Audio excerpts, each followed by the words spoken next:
Wisdom Whispers 3. Dialogue between the ancient sage and the sacred tree. In ancient China, there was an old carpenter named Shi, renowned throughout the state of Qi for his exceptional craftsmanship. One day, the old carpenter and his apprentices arrived at a place called Chuyuan. There, they encountered a magnificent oak tree known as the sacred tree.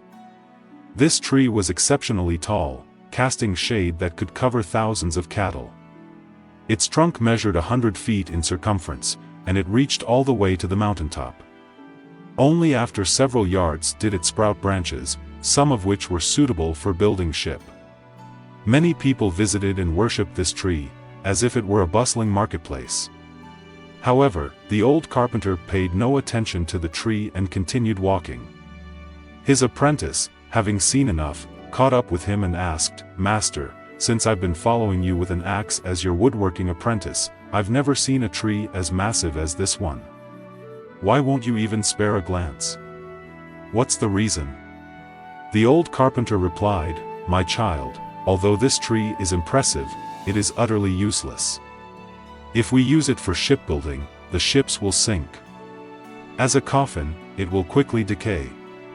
As furniture, they will break. As a doorframe, it will ooze liquid. And as a pillar, it will be devoured by insects. Therefore, this tree is unfit for any purpose.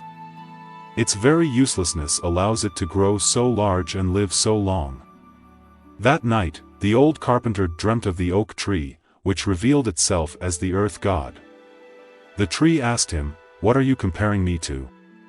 Are you comparing me to those useful trees?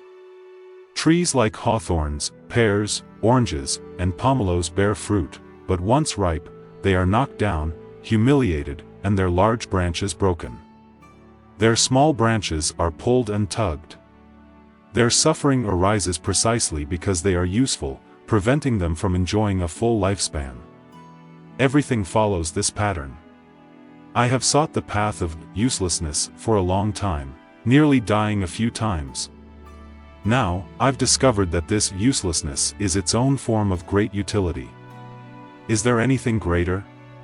Besides, both you and I are part of the natural world. How can we judge things in such a limited way? You are an ordinary mortal nearing death, how can you understand the true purpose of trees?"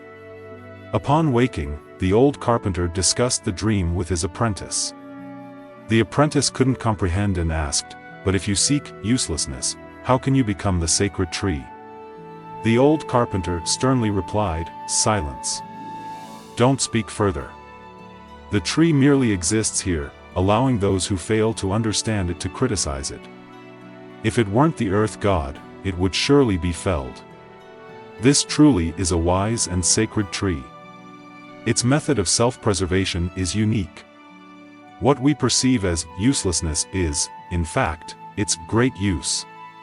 This story conveys the philosophical thought of Zhuangzi: usefulness and uselessness are relative.